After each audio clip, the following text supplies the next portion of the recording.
Right, now I chose a rather gentle title because Sue always thinks that I sound a bit aggressive. I've had OUR NHS, going, gone. I gave a talk on that in Totnes in 2007. So this isn't going, gone, but I'm afraid I'm going to tell you something. What I will tell you will be disturbing. And I can only tell you about 2% of it, actually. Every day, stories come into my computer and my mind which are shocking. You will see just a few of them. So, now, straw poll. Who has had a family member or close friend in Torbay Hospital in the past 5 years? That's almost half the audience. Just to bring it home to us.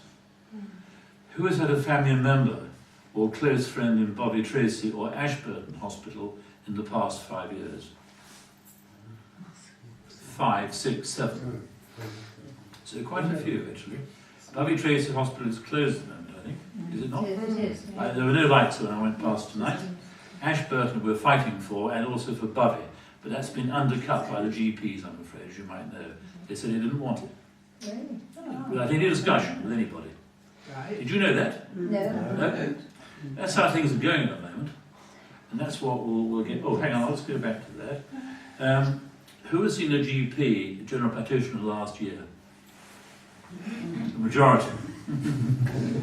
What is the CCG?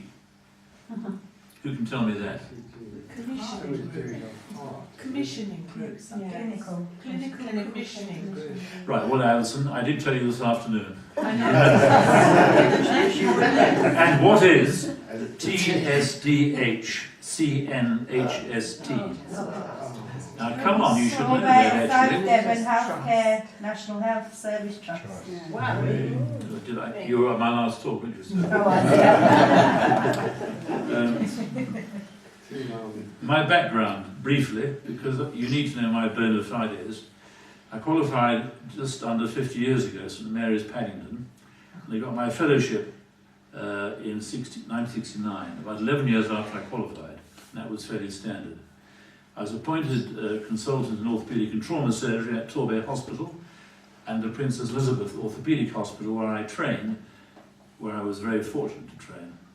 And I tried my best to raise standards at Torbay. We can discuss that in question time if you want, and vigorously oppose those changes which I thought would damage the service.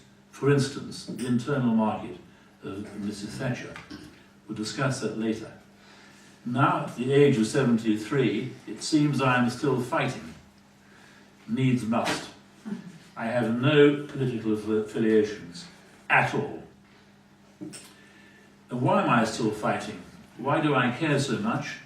The concept of our NHS, which was born out of the post-war consensus, is of the finest. Britain is in trouble in almost every way. If it loses the NHS, it will have nothing else to be proud of. Some people here might think we shouldn't be proud of it, but we can discuss that too. If the NHS dies, and many millions of poorer people will face great distress when they need help from the medical services.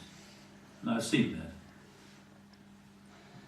Well, I've seen many cases where if I put it into a insured context, those people would be in big trouble.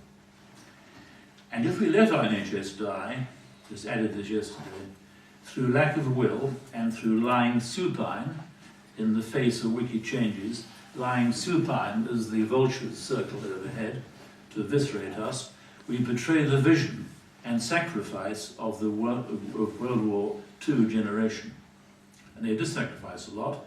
Don't forget that 50 million died in the Second World War, and in my mothers and fathers and their mothers and fathers, they really had to sacrifice a lot. The women particularly, actually.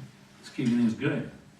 And at rock bottom, the health service is love thy neighbour. Not very popular now. People are, well, communities and people vary. Now, this talk I hope not to be more than 40 minutes long. I don't think it will be, actually.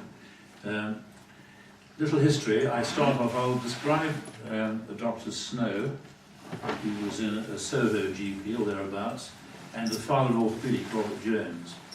are discussed political influences, the people who know little of the complexities, you'll see one later, and of the love of caring. Emphasise that.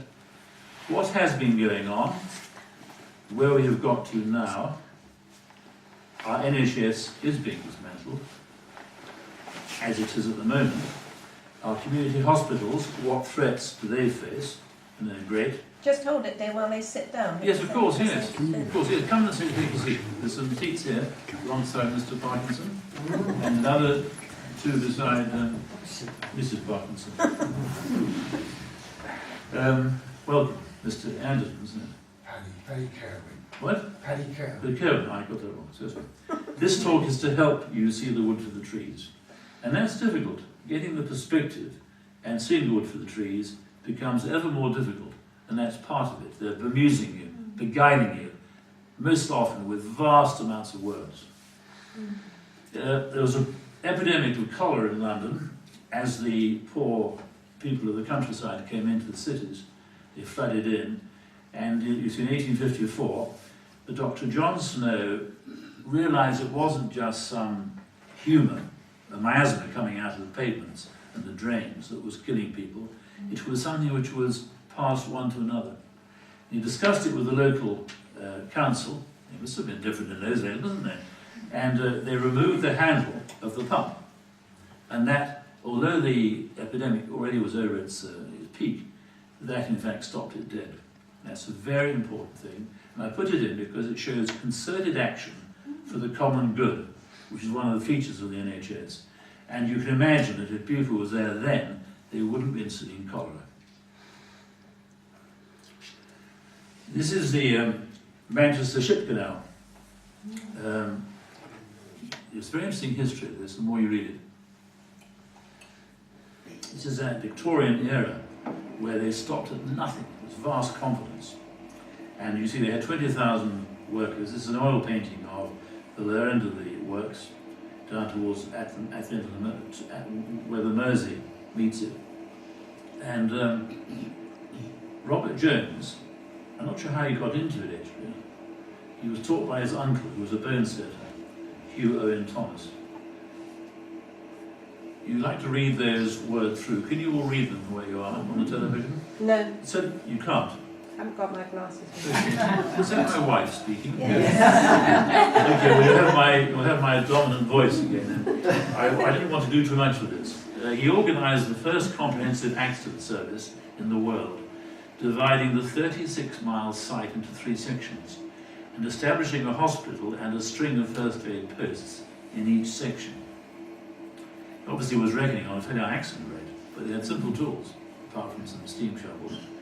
He staffed the hospitals with medical personnel trained in fracture management, not some ad hoc crew. He would have trained them. And this story shows the potential for great good in the human species. He personally managed 3,000 cases and performed 300 operations in his own hospital. His position enabled him to learn new techniques and improve the standard of fracture management.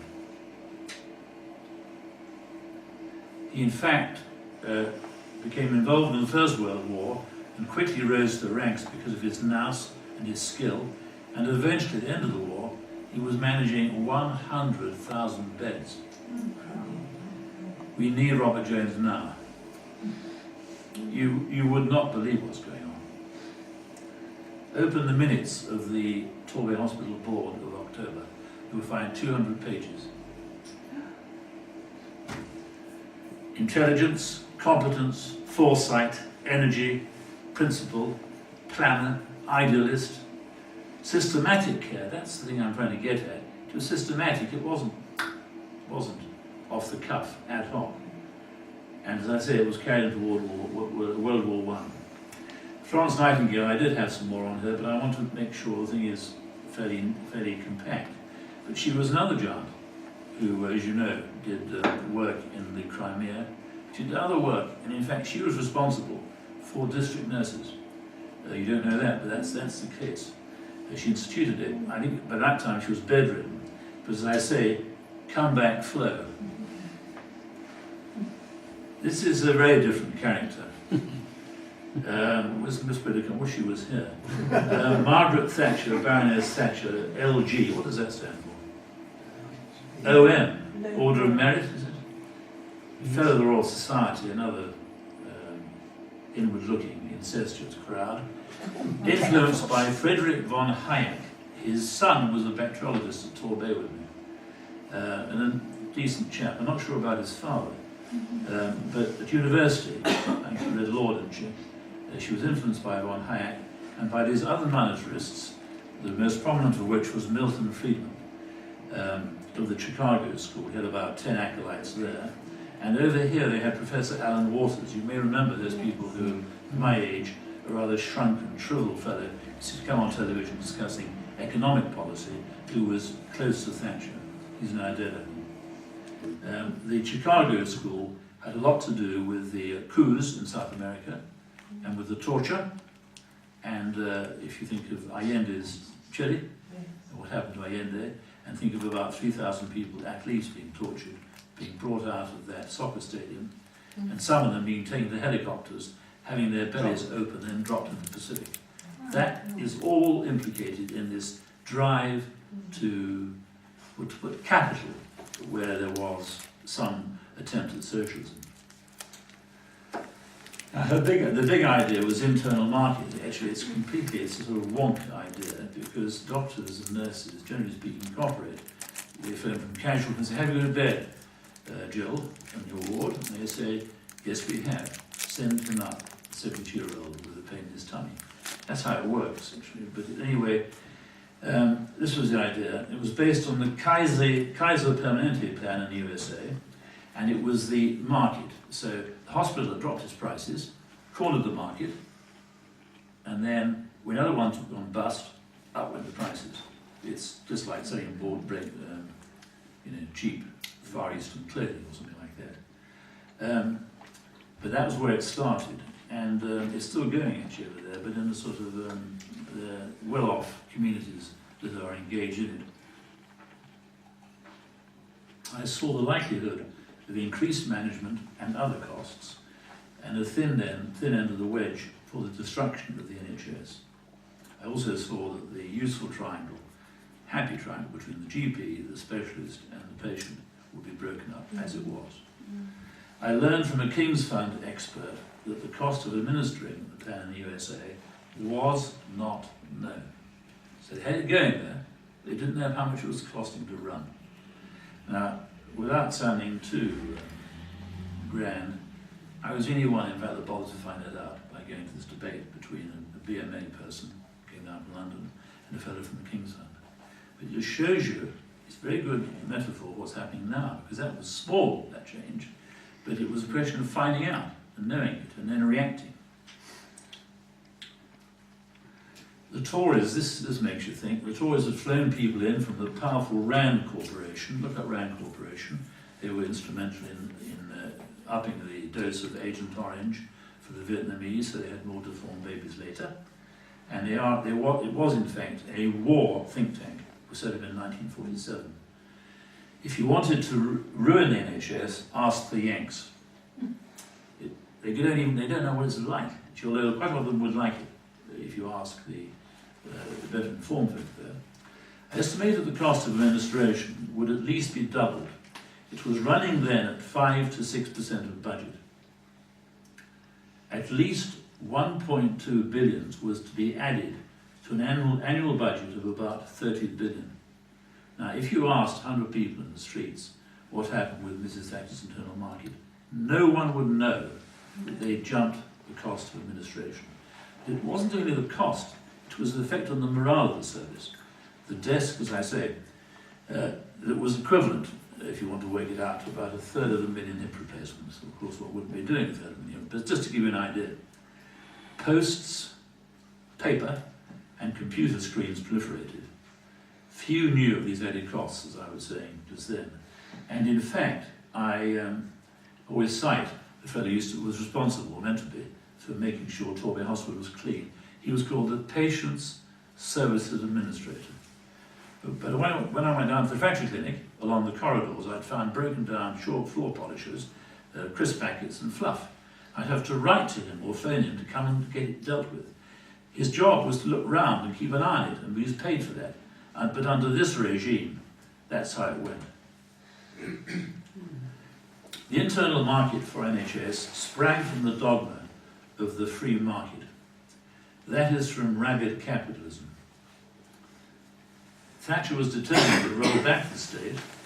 The Centre for Policy Studies she had set up with Sir Keith Joseph, who was quite a buddy of hers, had such blind policies in its guts. The untried, untested internal market was pushed down the throats of the professionals. The BMA and other group bodies did speak against it, but they never speak against it with too much vigour. And we can discuss that later if you ask me. And I found that very few doctors, there's an extra word in there, cared enough to oppose it, and that is true too.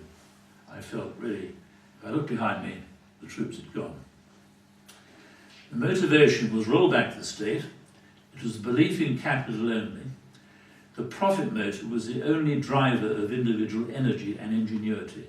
Private good, public bad. And the dogma again, massive... Am I speaking too loud? No, I can't stand talk as a mumble, but if I'm speaking to you, put your hand, or tell me to shut up, at all, it's quite loud. The dogma again, the massive sale of state monopolies. Gas, there was a thing called Don't Tell Sid, privatising gas, someone said yes.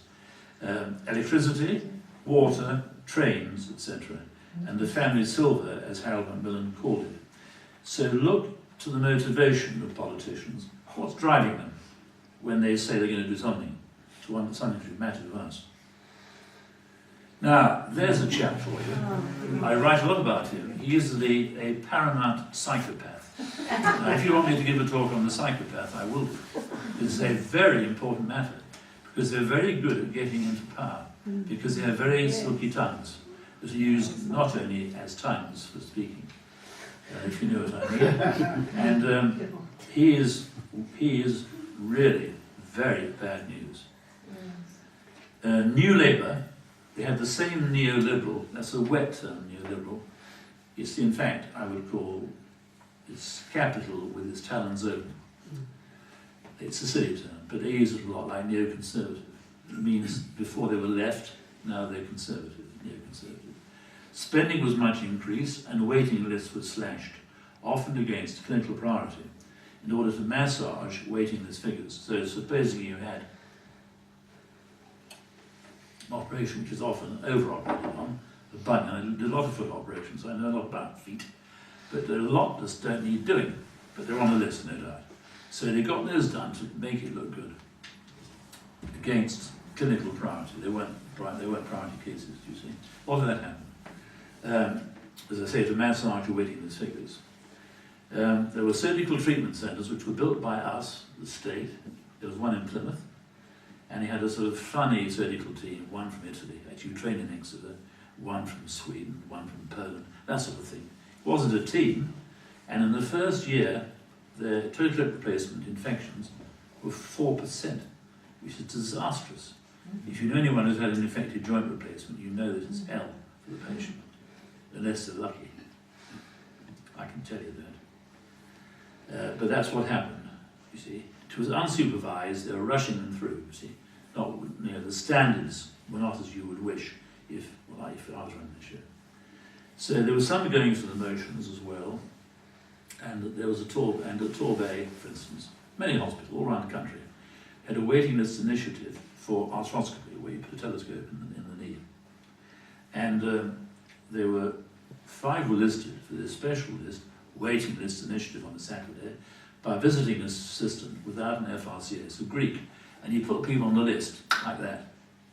So a colleague of mine, he told me this, I'm not telling him against him, he told me that he had 5 on his list, and you probably wouldn't have seen them beforehand. It's shocking when I think about it. Terrible. He arthroscoped 5 knees, they were all normal. He got £300 per patient. The girls, the nurses got some, and the porters, anaesthetists. And occasionally there may be severe complications. A good example is pulmonary embolism. So sometimes people die, not in big numbers. Perhaps 1 in 1,000 might die of a PE after an arthroscopy. So you don't do it lightly. You take a good history, you examine the patient, and someone go off and ride a bike and they're better with their knee complaint. Private finance initiative, another Blair's things, or Milburn's or someone's, massive expansion. I describe it as lead boots for our NHS, which which causes the NHS, or tends towards its sinking. This figure of 670 billion is up a bit now. It's 300 billion. And the cost of the capital projects, the cost of the project, by the time it's paid off, is 7 times the original cost. Did you know that? People don't know. It's our money, and it's our NHS. But it was rushed through, and the idea was, of course, that they had jam, not jam tomorrow, but jam today. Shiny hospitals, whether they were staffed well, is another matter. It's all to do with blister. Now, the term on the right is something which I, in fact, as I was giving my talk in Bournemouth to those ladies and gentlemen from UKIP, I thought, no, Death Watch Beatles they are, because they even click when they're working as they use the keyboard. And they're revolving doors, and there are dozens of them. This is just one example. Monitor is the most powerful part of the NHS. You hear it quoted now and again, but they're directing how things should go. And the chap in the middle, Bennett's been in it quite a long time, but you see he was with McKinsey at one time. They're big accountants. There's 4 big accountancy firms. They've been earning millions out of the health service from so-called consultations and what have you. They're designing things, and I'll show you that later. Off business class to New York, 5-star hotel, Black Bellboy, McKinsey, banquet, £6,200. Very nice, isn't it? This is a little contribution of mine. This is a very smooth character MP for Boston, Skegness. He declared £12,500 income from Circle Health, which is one of the smaller companies, which is in fact they have people working in it, nurses and doctors have shares in it. I thought it was illegal actually, but anyway, it's happening. And for 10 hours, he got 12,500 quid. This was what he called strategic advice per quarter. It was in the register of MPs' interests, but hardly anyone looks at that, and they don't know about it. I know where to look for it. My sister particularly knows where to look for it. It's down there, way down on a thing called They Work For You, if you want to look at it. He did not declare this £1,250 bribe, was a bribe, when debating the health bill. I'm not sure whether I saw that or my sister Mary did. Anyway, I thought, right. So I complained to Mr. John Lyon, the Parliamentary Commissioner. My final sentence, I'm aware that you are examining cash for influence. This seems to be an appropriate addition to the list, Mr. Lyon. Lyon acted. Not quite like a lion, but he acted. And I never saw later correspondence, but it's on the web. Someone must have got it out by an FOI. And he had to, how was he punished? He gave 6 words of apology to his honourable members in the House. That's how he was punished. Whereas I say he should have been charged by the police and kicked out. And if it's the parish council, then that can happen, I understand, actually, if you're corrupt at this level. They meet here. What is the motivation in these people who have rammed through this health and social care bill through Parliament? Is it for our good and the good of our NHS, or does it arise from the monetarist belief that the dominant force in human society is profit? Well, that is, in fact, their belief. Now, here's an example. It's not John Nash anymore, it's Lord John Nash. You must get that. A lot of those happening. And, as I said, sorry, I didn't know I added that, gave 300k to the Tory party. And of course, there is no connection between that donation to the Tory party and his lordship and his elevation to the House of Lords. I must emphasise that there is no connection whatsoever. Yeah, he's a board member of this very important think tank, which, alongside the Adam Smith Institute, drives a lot of these policies. And in fact, I'll get that sheet later. Sorry, I forgot that. Thatcher set up the Centre for Policy Studies. I think I said it already, with Sir Keith Joseph. Or at least she was part of it. Its policy to roll back the strain, reform public services. And in November 2009, before he took office, 21,000 quid was given from KUK to Nash, KUK Nash, to the private office of the Tory health spokesman, who was then Andrew Lansley, CBE. His wife was a lobbyist too, actually. You couldn't believe it. She's a lobbyist. There is no electoral mandate for this massive upheaval. The Health and Social Care Act of Lansley is the 8th upheaval, as far as I can count, and likely to be the most destructive. The strategy is to confuse with myriad detail, with talking shops, and they're set up dozens around here in South Devon, and to divide and to demoralise, and by constructing a fait accompli, to achieve feelings of resignation. Now, I underline that because I've thought about this, it's very important. If you work on people enough, you eventually get into a state where they think, I can't go on, I can't fight this. And that's what people are feeling now, largely. That's why I'm meeting tonight. I summarise it, and this is my little, it is a summary. Destabilise, demoralise, dismantle. This is an elemental struggle between rabid capital, I mean rabid as with slavering dogs that go after you, and the common good, where the fit care for the sick. Many would rejoice in seeing the socialist success story dismantled as Lansley and his predecessors had planned. Some people are complacent because the NHS has always been there for them. They believe that if it was to lie pulseless, a fairy godmother with a ting would bring it back to life. If it is destroyed, it will never be restored to life.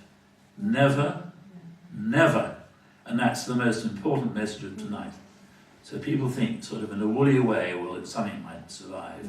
It won't if it goes down the tube. They're at it. Panorama, a US construction worker, was interviewed in a tent village where the homeless were being housed. A lot of those apparently. Don't show those on BBC television, although this was Panorama. He had a hernia and was encouraged to visit the local hospital with a view to its repair. My youngest brother, Peter, has just had a hernia repaired endoscopically, which they do quite often now, at my hospital, St Mary's. He was working the next day. That wasn't how the tent chappie was being treated, where it was in Minneapolis. No work, he said this, no work, no money, no doctor. You think there's a million youngsters plus out of work now. So if we applied that no public medicine, no NHS to them, they'd be without an operation too. Know that 50 million people, the poorest of the USA, cannot afford insurance. They have to take potluck in the public hospital. One survey, this is very important, because it's relevant to this country, one survey showed that 60% of bankruptcies in the US were due to medical bills, and that the majority had been insured. That's the point. So even if you've got your bupa, which covers a bit of your health needs, won't deal with a road accident or something like that, that's still a risk. And of course, once you're out of the system in the States, once you're down the slippery slope, you're down the bottom and you stay there. So lose your house, as I say, for a new hip, or buy a tent, do that, or have a coronary thrombosis. Cameron. The NHS is vitally important. You remember that his lad, Ivan had severe cerebral palsy, one of 4 children. He died about 3 years ago, I think, or 2 years ago. But that was, he was often being shown in a pram, or in a certain, it made you think that the Camerons had a very sick child, disabled child. So it's right, it's certainly to my family. It was for them, because they had a lot of care, I understand. For me, it's not a question of saying the NHS is safe in my hands. Tony Blair once explained his priority in 3 words: education, education, education. You just heard on the radio today what that's done for children with maths and physics. I can do it in 3 letters, said Cameron. NHS. So you could feel sure that he was going to look after us, wasn't he? No mention of a health bill. Promised no top-down reorganisation.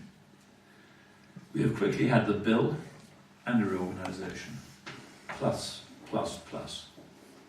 It's not reorganisation, I can tell you. That's the wrong word, actually. This is very important. This January 2013, there was a discussion on Radio 4 between Matthew Taylor, another wonk inhabitant, who was once Blair's chief of staff. That tells you a story, doesn't it? Eamon Butler, a very powerful type, who is the director of the Adam Smith Institute, one of the Death Watchers, you might have turned to that, and Tim Evans, I had photographs of him, but it's too much, who negotiated a concordat with Milburn. Milburn was that slippery Geordie Labour minister, who once he left the government was working with Allied Medical, getting 30,000 quid for about 1 day a month. A company which was in fact leasing out scanners around the hospitals, mobile scanners. So he was out like a shot into the private medicine from the Labour government.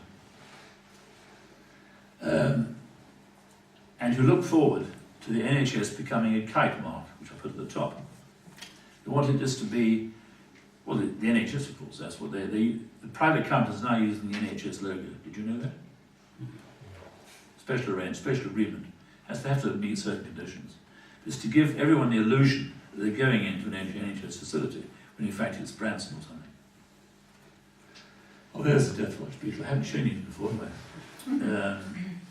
They were asked if they thought the NHS was really going to become a mere franchise. Butler of the Adam Smith replied, quite casually, he used the words, "It's been 20 years in the planning. I think they'll do it." If you want to read an excellent essay, which includes these words, by a health economist, a decent man, who helps out the association I belong to, called Colin Lace, it's on the web, and it's his name, I can't remember the title. So do you get it? These Death Watch beetles have been working steadily away in the structural timbers of our NHS for 20 years or more. It hasn't just happened like that. They've been at it, you see, gnawing away. It's very important now. We will need to care for more and more people, the older people especially. The epidemic of those with dementia, 2 million by 2030, they say. And I'm interested in the way that hardly anyone discusses the causes of dementia, of Alzheimer's. When I qualified, I hadn't heard of Alzheimer's. And if you go on the web and Google in Alzheimer's, the first time it appears in modern literature is 1966, 2 years after I qualified. So something's happened, but you don't hear people talking about the epidemiology of it. But 2 million people with Alzheimer's by 2030. They're not discussing it. And there's some research, probably hurting some poor primates with electrodes and other damn nonsense. But the thing to look at is the epidemiology of it. Who's getting it, who isn't getting it, what's their diet, or whatever, what they've been exposed to. Was it aluminium down in, Cornwall? A few have, but that's not. So, and the diseases arising from the other epidemic, obesity.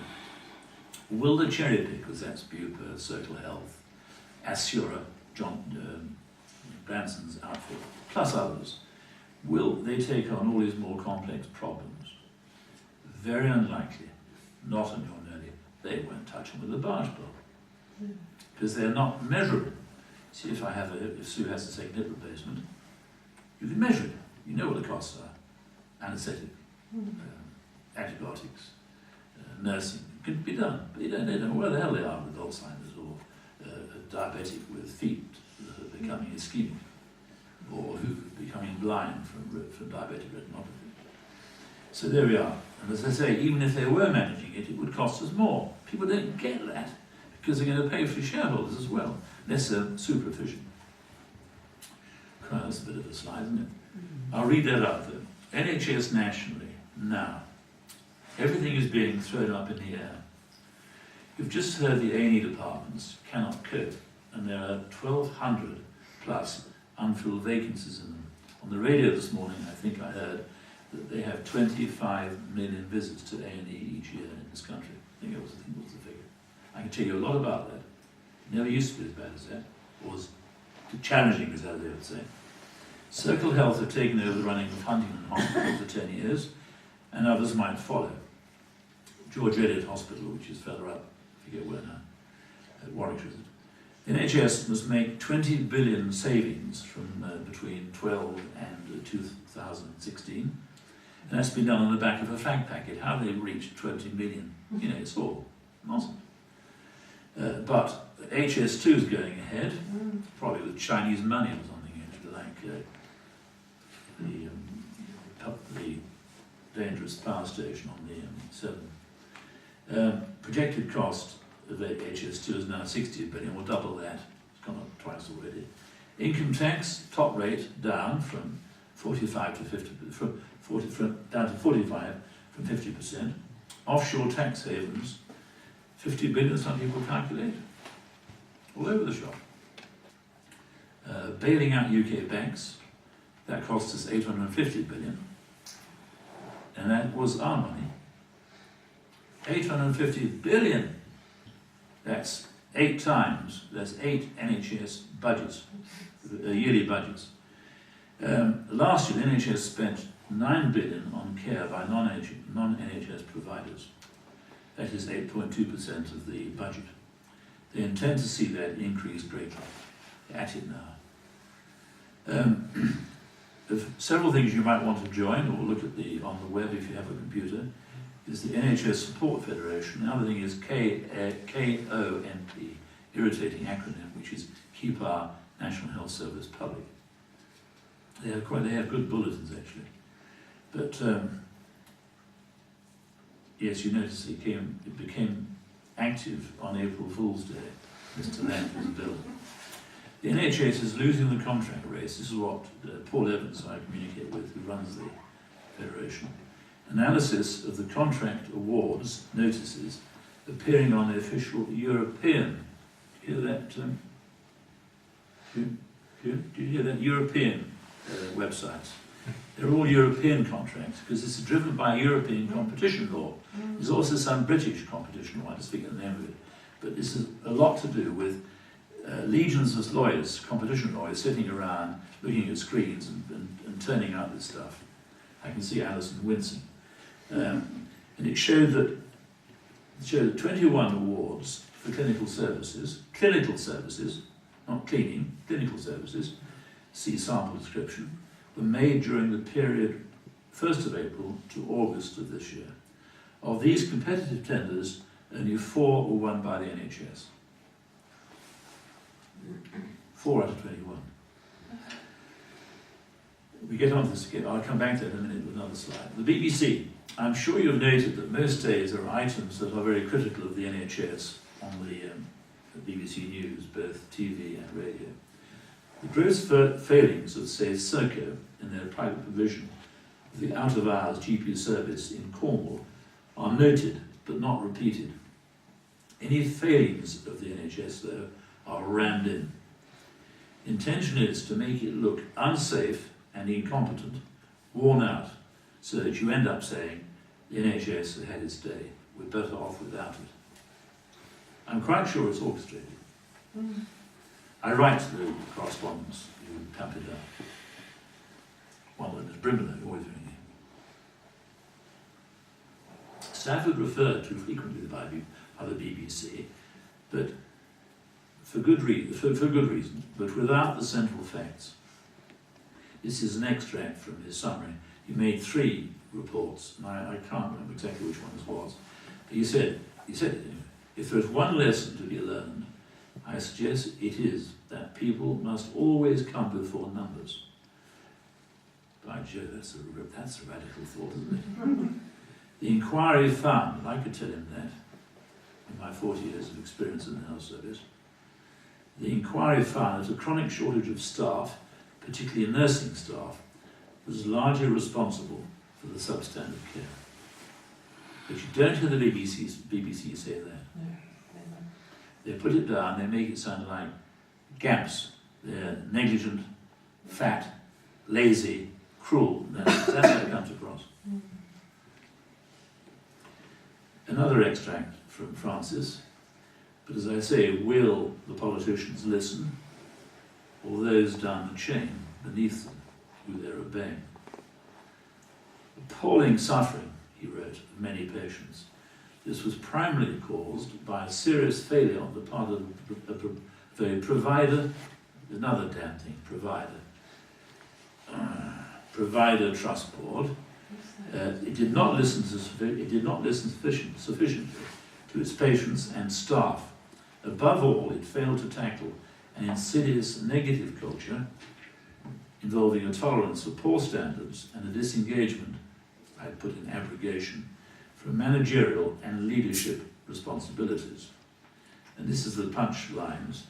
This failure was in part the consequence of allowing a focus on reaching national access targets, that's waiting list times, achieving financial balance, and seeking foundation trust status, to be at the cost of delivering acceptable standards of care. He said it, didn't he? But the BBC doesn't tell you that. David, what is a provider trust? Oh, I'll tell you, we'll talk about it in questions actually. It's, we get on commissioners. Oh, right. It is not Alice in Wonderland, it was a rational story. It is quite extraordinary. Nurses. One or two nurses amongst us here. Sue was a nurse when she was a lass. And there's a few others amongst us as well. Nurses are the backbone of the NHS, not the policy wonks or the vast managerial tiers that they've installed since Thatcher, but getting worse and worse and worse. I can tell you that as a surgeon and a doctor. Note that the poll of 10,000 nurses by the Royal College of Nursing found that 62% had thought of leaving the NHS in the last year. How about that? They're not saying it for fun, I can tell you that. Unable to give patients the care they would want to because they were too busy. The old lady's hair was matted. They'd like to dress her hair so she feels more human, more like a lady, have perhaps a ribbon. They hadn't got time to do it. And that's very demoralising for good nurses, not to be able to do what you want for people. While 83% believe their workload had increased in the last 12 months. I'm sure it has.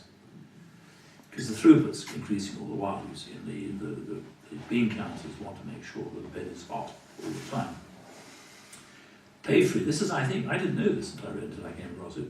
Pay freeze between 2010 and 2012, that's no increase at all, followed by a 1% cap on increases from this year until 2016. Has it happened in the city to the bankers on their 1.6 million bonus or whatever they're getting? It is obscene. You know, they've got mortgages, they've often got a sick husband, nurses do all sorts of things actually. They keep things going. The inflation rate was 3% during this time. I've looked at that. What is Mr. Hunt doing? He's chucking money at hospitals for IT and instituting a revalidation scheme every 3 years, both for doctors and nurses. We could discuss that, but it's not. It's still very important. All the time it's control, examination, all sorts of things. And 360-degree surveillance, as with all 100,000 doctors. Ask me about 360-degree surveillance, and you'll see what we're up against. Mr. Hunt hasn't got 360-degree surveillance, and neither does Mr. Nicholson, the chief executive, or the revolting chairman, Grant. The Department of Health has been pushing all the local health authorities to carry out surveys listing those patients who are fit to be discharged. This is important too, it's all important. Within 24 hours, given adequate support in their own homes or care homes. So an occupational therapist goes around, she speaks to the wall sister or partners. Mr. Bloggs, what's he had done? Oh, he's had a knee replacement. When was that done? 4 days ago. Could he go home? Well, he's not ready for it. He's still learning to walk. And what they've done is to say that of these people in Torbay and in Exeter, they're saying 40 to 60%. They're saying they're eligible. But in Torbay and community hospitals here like Ashburton and privatise, if you went around the ward, you could discharge 30 to 40% the next day if they had the right support at home. It doesn't actually, I looked at the figures, like I said, this claim which I've examined and found to be spurious had to come to me under an FOI, but I've looked at them and they're spurious. As I say, that particular thing, it's being driven right around the country. It's a Department of Health initiative. It's a command from them to do this all around the country. It's a way of saying we don't need all these beds. Tremendous focus on keeping the elderly patient out of hospital with teams of 4, doctor, district nurse, carer and social worker visiting the patients at home or in a care home. We'll discuss that later. Just think of some of the homes that the old people live in, particularly. Just think of those. They don't all have central heating for a start. But it is about reducing provision. These slides need to get longer. NHS locally, I need to get shorter after this. NHS both locally and in the southwest, a few of many things. You will not know some of this. Branson, assured of this, the setup, have a contract to provide children's services throughout Devon. In fact, sitting here tonight is one of their new employees who's been with our health service or Devon County Council for years. A brave judicial review by a mother of a disabled child failed in the High Court. Lyman Charmouth, community and GP services, taken over by Assura after the competition bit of the European Union et al. The district nurses and others there, good on them, put a bid together. They just had a few thousand quids in the bank compared with millions of venture capital from Branson. So you see how the dice is loaded in a big way. In fact, it's failing, the thing in Lyme. There's a lot of dissatisfaction apparently. And I haven't read it up recently, but I heard the other day, I think, on the local, on Spotlight Southwest. Contract has been offered, I'm not sure what's happened to this, in Wiltshire, between Bath and Trowbridge, of 60 million for maternity services. Maternity. You know, that's having babies. The most vital thing, looking after babies properly. Ambulance services are part privatised now in Exeter. There's a lot of logic in that, of course. That's what they call joined up thinking. The Torbay and South Devon CCG will resist open contracts. I've went down to meet Dr. Greatrix in Kingston, where he has his practice, and Derek said that they were going to resist competition, putting things out to tender. He said, but you might not have no choice in the matter, as I say. The HST is paying 2.4 million per annum for new NAB at PFI. Half the beds are empty, one ward is empty, and they would like to cut their losses by closing 20 beds at Ashburton and Privatise. And that's what this local fight a year ago, which I joined in with. They don't like seeing me apparently at the CCG, but they don't, but that's what it's about. They want to fill the beds at New Nabbit. It was £2,000. If you go there, it's luxurious, sort of Hilton Hospital. Not very nice actually, not very human, but the rooms are massive, and there's a lot of single rooms. So, reform and modernisation are Goebbels' words, as are, when emptied of thought and principle, from Orwell's 1984. We're almost to the end, folks. To heal is a calling. These are my words. To heal is a calling.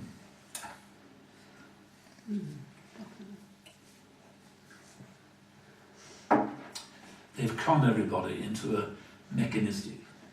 What's the cost? You know the cost of everything, the value of nothing. Heal is a calling. Caring for the sick is a sacred human privilege and duty. Stop the politicians from selling this, and they are selling it in a big way, because they don't care about it. They don't care about you. They don't care about things that matter very much. They care about ideology, dogma. And a little, alas, a very nice man who fits our tires, single. He's a one-armed, very interesting moral man, very basic education. His daughter's a graphic artist. She did a little thing for me, and it's I think it's a good graphic actually. Think so? Stop the political football. Now, we're going to show you this little clip. You can talk about statistics all night. There's always two sides to every argument, but the question was about whether the reforms that the government are implementing are actually going to help.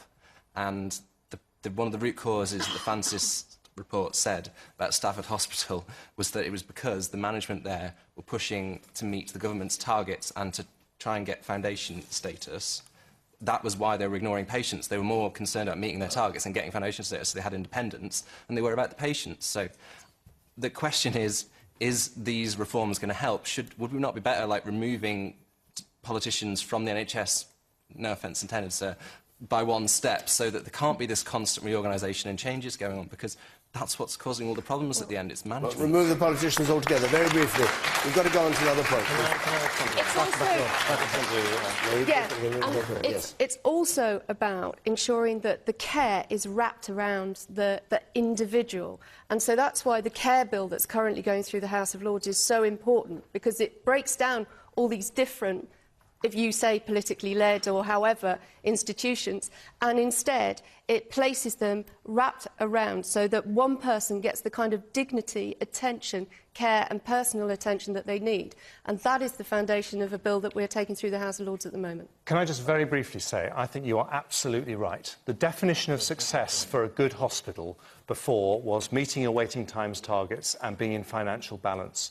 And we have set up this year a new Chief Inspector of Hospitals who is going round, and it will not be possible to be a good or outstanding hospital unless you have good or outstanding compassionate care. Very briefly. That is a big change. Very briefly. To answer your question directly, I mean, patients need to be at the heart of what all hospitals do. I've got to say this, though. I mean, Jeremy talks a good talk again, and I know Jeremy doesn't like me mentioning figures, but patients, if they're at the heart of things, it means not waiting more than 4 hours for A&E. It means not lying in your trolley waiting for treatment. It means not being in an ambulance queuing up to get in. It means when you're an elderly patient, not waiting for days in the hospital rather than being at home. And that's the problem with the government's £3 billion wasted on a reorganisation nobody wanted. So let's have a question now, please. That young fellow is worth 100 of that damnable pound. And it showed you what they're like. Baroness Grendler used to be in shelter. And she, in fact, worked for PR for the Labour Party, or for the Liberal Party. She's been in a big PR firm for years. But she's now in the House, along with our friend Nash, who's also speaking about education. That's his specialism. He's a Deputy Minister of Education. But if ever that football graphic is relevant, it's relevant here. And that is always the way on any answers or any questions. It's always someone in the audience who in fact crowns the ghastly people they selected to tell us what we should be doing. Now, thank you very much. And I wrote an article about in February last year in response to what Dr. Wollaston was up. She was muzzled actually. I did actually have a conversation with her by email. She was going to meet us, a few of my colleagues. But suddenly the shutters went down. They obviously got wind of it and she was shut up. But I wrote this after she, in fact, gave support to the Standard Oil Bill. And, once again, when we lift up the sick and weary, everyone is lifted up. And that's one of the other things about the health service. If you talk about how Granny was treated so well in her final days by the district nurse or Macmillan nurses, you see people's faces light up. And we have to do that, you see. People don't know. It can't be measured by, it can't be looked at by a Bupa insurance form and a tick at the bottom, and in fact, great rigmarole actually. It's not. Let's do with the human elements of it actually. So I mean that. Inform yourselves, be outraged. Cameron has discussed these reforms will cost £3 billion and the rest, and there's no way of measuring it, I can tell you that. The costs are mounting by millions every day of what I can see. These reforms are the exocets that are likely to destroy our NHS. They're likely to fail through their complexity, taking our NHS with it. And I'd say complexity and lack of direction. There's no direction either. Lack of leadership and great demoralisation is evident now. Ask me what the GP vacancy rate is in the South West when we get to questions and answers. We must recover an NHS that is run on common sense and compassion. Finally, if they attempt to close Bubby Tracy Hospital, I don't know about that, and the Ashburton and Buckfast League Community Hospital, where there's much more oomph, with words and tons of paper, tons of bump, as the RAF called it, you must do a Lewisham. Lewisham has been led by a jolly good GP called Louise Irvine, got money together, they went to the High Court, and they JR'd Downable Hunt, and they won. He appealed and he lost. What's he doing now? He's changing the law. You've got it. I call that fascist. And finally, cherish those who care for you. Encourage them. We are all in it together. So it's not the doctors, it's all of us. It's the doctors and the nurses together, and the lame and the halt. Do you understand? Thank you.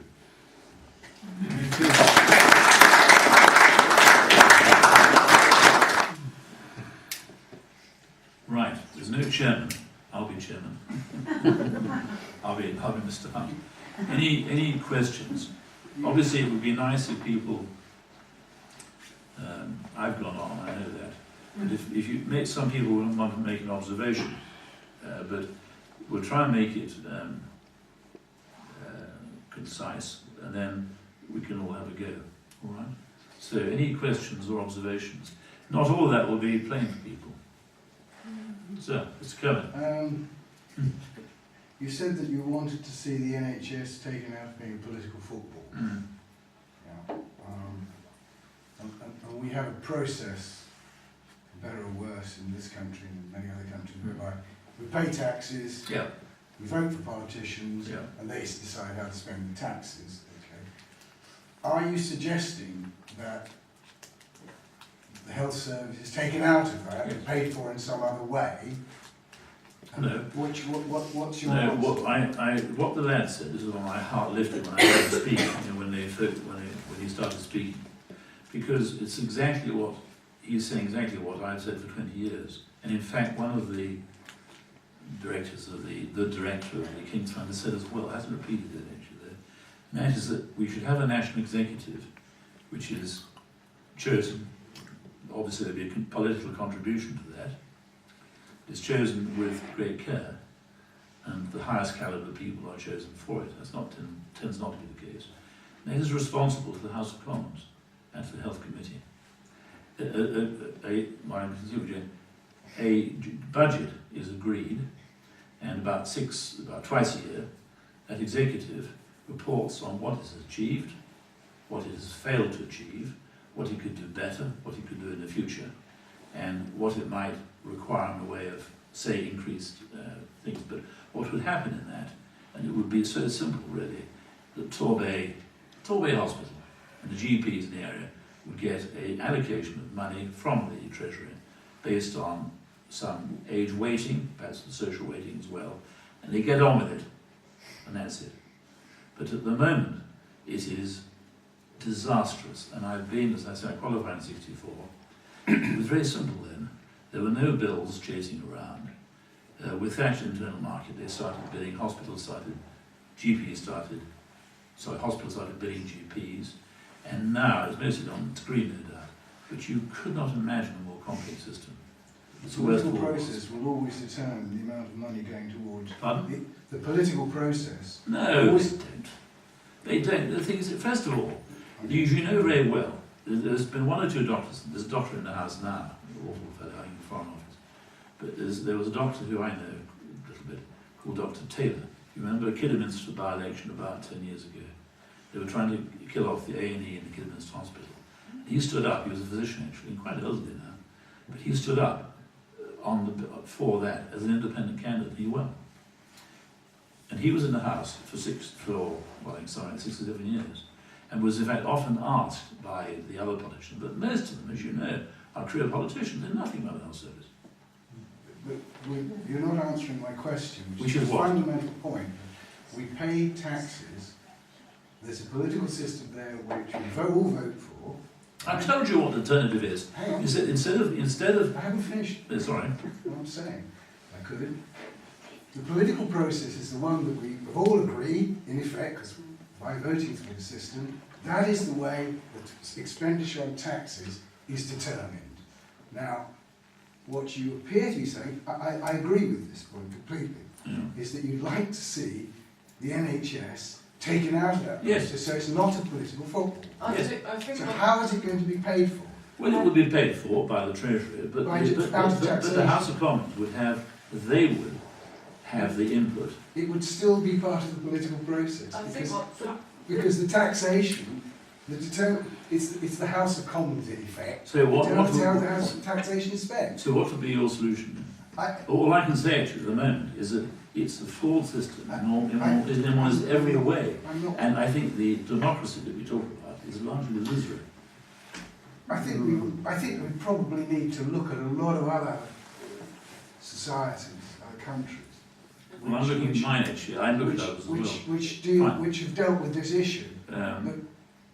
Should we pass on? All right. I was just sort of with what Paddy's saying. We've seen a lot of the same kind of thing happen within the education system. Yes. And actually, there is a budget which can be agreed on in Parliament. That's dealing with money. That's the simplistic terms of it. But what's happening with that budget is everything's then micromanaged. So what's not being allowed to happen within the education system, and possibly what is happening within the NHS, is people who are experts are not being allowed to deal with their budget. So we see it happen in teaching. It's become micromanaged by people who aren't experts in teaching, aren't experts in child development, childcare, etc., etc. The same thing is happening within the NHS. So you've got people with no experience in healthcare deciding what happens with that money, rather than allowing the experts to decide what happens with that budget. So there will always be that political influence, and they will allocate a lump of money, like any aspect of society. And it will never be. I think that's okay. Hang on, Alan.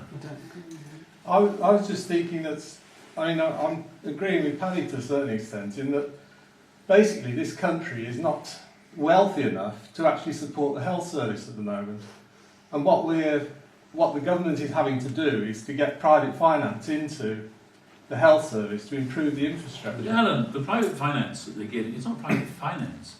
They're getting private input. They're getting Mr. Branson, Sir Richard Branson. His firm is dealing now with the children of Devon. But it's costing you. Yes, we're mortgaging it though. We're borrowing money. We're mortgaging that over 20, we're 30 borrowing money years. for all sorts of things. Absolutely. I'll just do a little but that's chart. because we can't actually afford to improve these infrastructures with the country cost of living. Well, I don't. The thing is that we. Short-term gain. We don't have the priority to. Now, this is a graph of. This is the top 1% of our population. Sorry, the top 1% share of national income by country in a year. I thought this might, well, I knew it would come up actually. Can you see you can see it from there, I think. But the blue line, dotted, dashed, is the US. The yellow one is the UK. France, you see, is that green one, fairly steady, in fact, in the last few years. But you see that the ascent of that top 1% share of national income is increasing. So it's now, in fact, for us, it's about 30%. So 1% of our population take 30% of the income. Now tell me whether there are solutions to whether the health service can be afforded or not. We needn't discuss that. I take the point that it's a political process at the moment. It's a very flawed process. But what I can tell you, having worked in it for 40 years and been retired for 10, is it's a jolly good way of destroying the system. Yeah. Alison. David, the clinical commissioning groups. Yes. Who are they? What are they? Are they medical specialists or are they just middlemen doing it for more money? This is the bright idea, one of the many, many bright ideas. And just remind me to talk about very quickly about sexual disease as an example of how they're spending the taxpayers' money. Yes, this is what that Paddy's speaking about. This is the Clinical Commissioning Group, as you know. It was an essential part of the Health and Social Care Act of Lansley, which, as you know, there was no promised top-down reorganisation. We've had it in spades since. Now, what they do, they decide from whom they buy services, acute surgery, sexual diseases, I mentioned that again, all sorts of things. And there's about 8 or 9 GPs on it. They're on it partly because they want to fight their corner. If they're not on it, they might lose out their practices, to be quite blunt about it. And some of them, I think, are starry-eyed about it. Some are very depressed about it too, actually, I think. Some parts of the country is in bad trouble.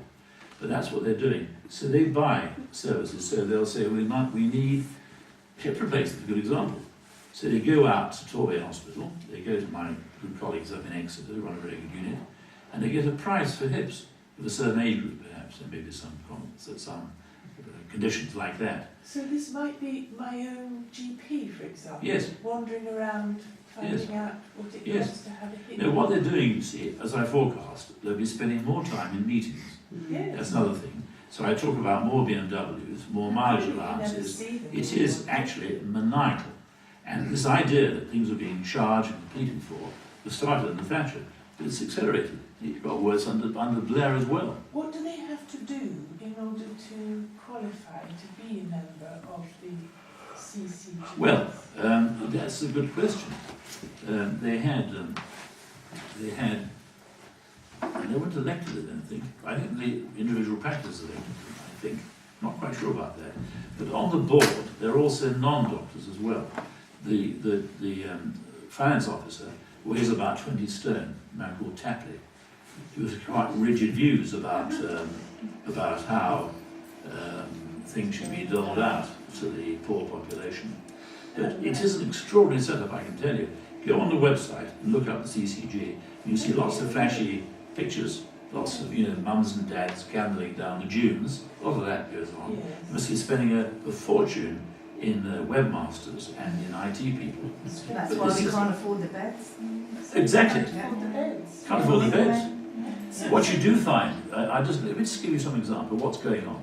And what has to happen, whatever system we have, Paddy, it has to be better than what's going on at the moment. Yes. What they've done, you know that the other thing too, I forget this, is that it's divided up now. What they want is joined up care by the ambulance service, where they've gone to hire dogs, some ambulance in Exeter, to a private company. That's joined up care.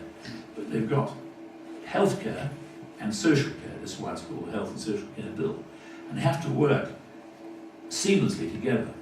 What they've done, I just think one of the top venereologists in Chelsea and Westminster has just come out with some colleagues to say that they're making the treatment of HIV more difficult. This is a fatal disease, or can be, it's not treated properly. What they've done is the sexual disease clinics, when people get an acute infection, they go to something which they set up in the county. There's lovely councils you know about. They are, in fact, actually, they will be responsible for a sexual disease clinic provided by the county, by the social care lot. HIV care is still in the care of the hospitals. So instead of having specialists who in fact deal with a lot, you separate it.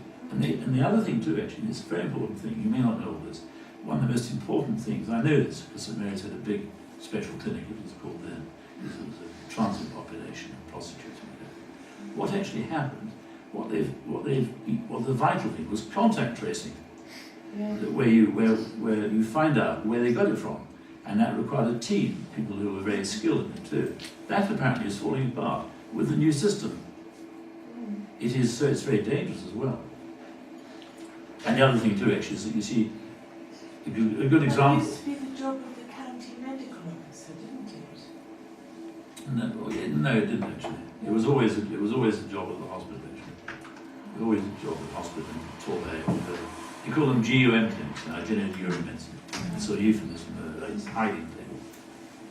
But anyway, CCG, you look it up actually, you'll see what I mean. It's partly elected, partly not, I think. So how many CCGs are there in Devon? There's three. There's Plymouth, there's Exeter's called the new North East Western CCG. It's the biggest CCG in the country.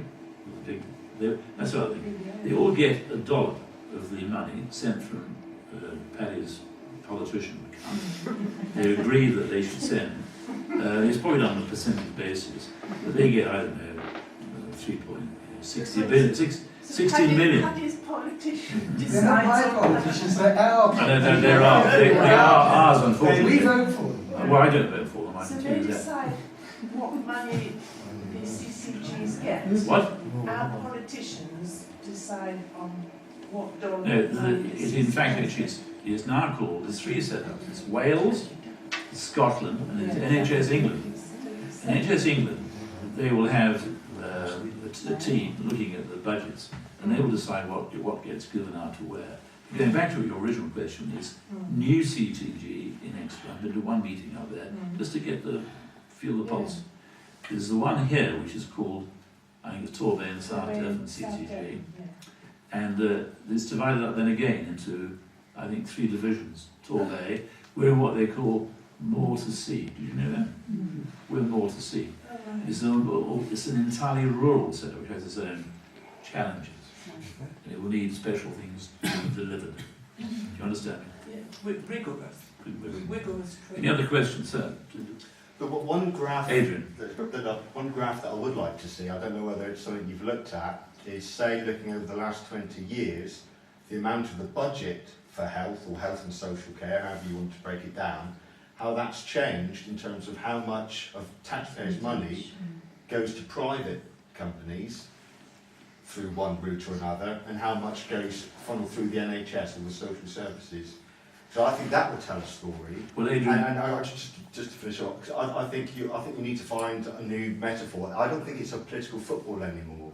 I think the ideological sort of the idea of a political football, behind that, I think you need a brown envelope as the metaphor, because all these revolving doors where people move through the private sector into government, back out again, as model that we've taken from the US, that's just accelerated. And then you look at directorships they get, you look at the consultancy fees, the advisory fees, and you think a lot of the outrage that we had a few years ago now with the cash for questions and the perks and the it's all dissipated, and people have got such short memories now. But I think we need to hear these messages, but we need to think, well, what can we do with this? No, but I've told you. See, Nash is a good example. I can't give you all of them. Oh no, you're quite right. It has accelerated, and we've become inured to it. We now sort of shrug our shoulders. I don't actually, but some people do, because they've read it all the time. You see, Nash 300,000 K to the Tory party. That means something. As my mother used to say, money talks. We all say that actually. No, I agree with you entirely, and that's a big factor. But private care, private input in the health service, there was a certain amount they were buying, reducing waiting lists some years ago. Under Labour they were doing it actually as well. And there was a certain amount of that. But one thing you don't know is that, you know what the budget was in 1948 then? This is frightening actually. What was the budget then, do you think, Paddy? Are you in the financial thing now? Are you? You know what it was? It was $500 million in 48. And if that's multiplied up for inflation, that would be 9 billion now. So it means that our health service is costing, in real terms, 10 times as much as it did then. You see, but you would expect it to rise. Yes, you would, of course you, because medicine, it's so jolly. I think I sent a thing round about a boy of 5 who was on that IPM program, I think I normally normally like, but it was a good little story. And he'd been terribly ill from birth with a liver disease, chronic biliary cirrhosis. Well, I don't know what he had. But he said, well, finally, he got so ill, they transferred him under blue lights from the East Anglia down to King's College. And the next day, he had part of his mum's liver was transplanted to him. In 5 days, he was pushing the drips down at the ward. He said to his mum that day before, this is what the health service is. You know, they're the most difficult things, very costly things. But he said, I just want to feel better, mum. Now, there's a friend of mine who makes cider with us, who is a diesel fitter by trade, good old Tony. Now, this is very good, actually. It's a very good example. Whatever it's going to, we have to think about the cost, to think about how it's run. And I can tell you, it should not be run by people like Hunt and Lands and the rest of it, and Blair and the rest of it. It just doesn't work. It's been disastrous for our service, our NHS. But Tony took part in this thing. If anything raised, you get a request to produce 2 or 3 fecal smears. And they tested, in fact, it was a gastroenterological surgeon in Guildford, my sister knows, she lives up there, who set this whole thing going. It's a national thing. It's to pick up colonic cancers at an early stage. It's very valuable because I used to have to see them come in with a tractor. Some of them with nodes, lymph nodes, involved in the mesentery, in the draining lymph nodes, and in the liver quite often. So it's a thing you need to pick up, and it's a very good it's a very good condition to pick up early. Anyway, Tony's came up positive. What happened? He went to Torbay Hospital. I can't remember the chap's name. I think it was a Jewish name actually, and he had a laparoscopic excision of the malignant polyp of his colon. He was eating breakfast the next day. Now, they weren't doing that in 1948. So that's why the cost has gone up. And my things that I did a lot of, hip replacement, knee replacements, they weren't that costly. Something else which comes across, which has come to my mind, there was a move one time to put quals on what you did in the health service. It was a university thing. And you got quite big quals for doing hip replacement because people would get out walking. They didn't need painkillers, all sorts of things. We don't actually look at the upside of the health service, how many people get back to work. Do you see? All these things, we have this negative thing. But we are in this bind, but the biggest bind comes from yet another reorganisation, which was not promised. It was promised the opposite. Yes, Adam. You talked about the BBC earlier, and you said that you often write to the correspondents. Was that right? Is that what you said? What do they say? What's in their reply? Often they write back, but it's like talking to a brick wall. And now and again I feel I hit the nail. I don't, not just about that, about unlawful actions in Syria or whatever. I write not that much. Not that. You don't write wrong because it's not very fruitful. But I do it just to so that they know that someone is looking and thinking and knows about it. And I wrote to Mountjoy, for instance, actually was a good example. I had a long correspondence with her, but it was like a brick wall, about HPV vaccination, that's vaccination of girls, young girls 12 and 13, for human papillomavirus, when in fact barrier contraception is almost forgotten about. And it's about the most important thing for HIV, syphilis, gonorrhea, and chlamydia. So you see, there's another cost as well there, you see. It's what goes on. People don't think about it, and they're not being told the facts. See, if a woman gets chlamydia, it wasn't actually called that when I was a student, but if they get it, they get tubal stenosis, and they can't have babies. So the next thing is they're having IVF. It doesn't always succeed, they're being poked around, and sometimes one or two will get a peritonitis from perforation of the gut. But you don't get told that by Miss Mountjoy, you get told about some magic injection, which actually has a downside, if you actually examine it. You just say yes, Sarah? No, you didn't. So what can we do? About what can you do? Right. You've got to feel. Let me just show one or two more slides because these are interesting. Actually. Do you want a cup of coffee? In 1 minute. That's it. In 1 minute. If you see that, I'll get up by the sword. You see that you get this impression that we're all so overdone with beds. Health services rolling. It's so wealthy. Money is pouring into it. That's the UK hospital beds. This is from, it's NHS source actually, support. Oh, that's in fact Paul Evans' Support Foundation. You see the European average is 4.1 and the German rate is 8.3. So that's over double the numbers of beds that we have in this country. So if you just look at beds, we're not doing badly. In fact, it's a very efficient service and it's cost effective. And it would be much more cost effective if they'd clear off and let the people get on with it. At the moment, it's a very demoralised staff, workforce, doctors, nurses, the lot. And I don't know how it's going to recover, but I thought at least we could start here tonight. Feel outrage, get informed, and then resist. I don't know how you resist. Well, writing to your MP, limit to that. He wouldn't actually forward the letter I wrote about Syria to the Foreign Office. That's his duty to actually. He refused to do it. So I don't think that Mr. Stride will pull the iron out of the fire for you, but you can still write to him, so at least you know someone's doesn't go along with what his... Because he voted for the Act, by the way. Did you know that? Oh, right. Yes, he did. And most of the Lib Dems did as well. I'm sure Sanders did in Torbay.